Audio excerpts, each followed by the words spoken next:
Rais wa Marekani Donald Trump amesema anapaswa kuhusika katika mchakato wa uteuzi wa kiongozi ajaye wa Iran kufuatia taarifa zinazoeleza kuwa mwana wa aliyekuwa kiongozi mkuu wa nchi hiyo, Ali Khamenei, anaweza kuchaguliwa kumrithi. Kwa mujibu wa ripoti ya tovuti ya habari ya Axios iliyofanya mahojiano na Trump, rais huyo wa Marekani alisema kuwa haoni mwana wa Khamenei kama chaguo sahihi la kuiongoza Iran.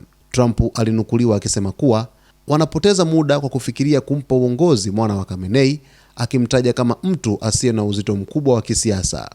Alisisitiza kuwa anahitaji kuhusishwa katika mchakato wa kumpata kiongozi mpya wa Iran, akisema hatua hiyo ni muhimu kwa mustakabali wa taifa hilo. Katika maelezo yake, Trump alidai kuwa hatakubali kuona mwana wa Khamenei akichukua nafasi ya uongozi wa juu nchini Iran.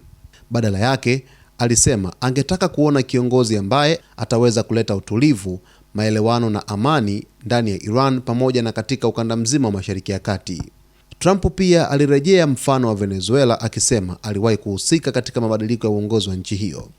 Katika kauli yake, alimtaja Delcy Rodriguez ambaye kwa sasa ni rais wa muda wa Venezuela, akisema uteuzi wake ulifanyika baada ya aliyekuwa rais wa nchi hiyo Nicolas Maduro kukamatwa na majeshi ya Marekani mapema mwaka huu.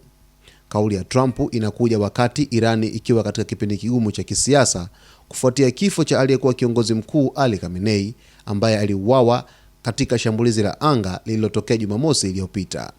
Kifo hicho kimezua mjadala mkubwa ndani na nje ya Iran kuhusu nani anafaa kuchukua nafasi hiyo yenye ushawishi mkubwa katika mfumo wa uongozi wa Jamhuri ya Kiislamu ya Iran.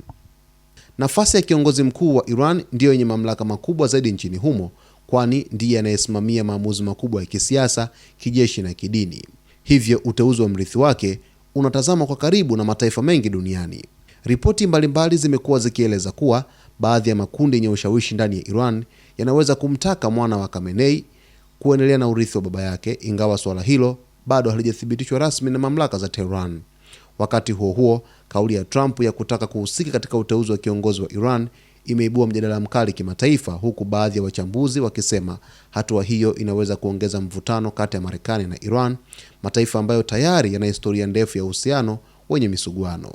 Kufuatia hiki ambacho amekizungumza rais wa Marekani Donald Trump kwamba anapaswa kuhusika katika mchakato wa uteuzi wa kiongozi ajaye wa Iran, kufuatia taarifa zinazoeleza kuwa mwana wa Khamenei ambaye ni Mojtaba Khamenei akipigiwa chapuo kubwa la kurithi mikoba ya baba yake ambaye aliuawa kwenye shambulizi la Israel pamoja na Marekani. Sasa kauli hii ya rais wa Marekani Donald Trump imeanza kupingwa vikali kimataifa, ikikosolewa kwa kuonekana kwamba Trump anataka kuingilia mustakabali wa siasa moja kwa moja pale nchini Iran, kitu ambacho kimepingwa vikali na wachambuzi mbalimbali wa masuala ya kimataifa, lakini vile vile hata viongozi pale nchini Iran wameanza kupingana na kauli ya rais wa Marekani Donald Trump. Basi mtazamaji wetu, kwa taarifa zaidi endelea kuungana nasi wakati wote kwa kusubscribe channel yetu, kulike, kucomment pamoja na kushare.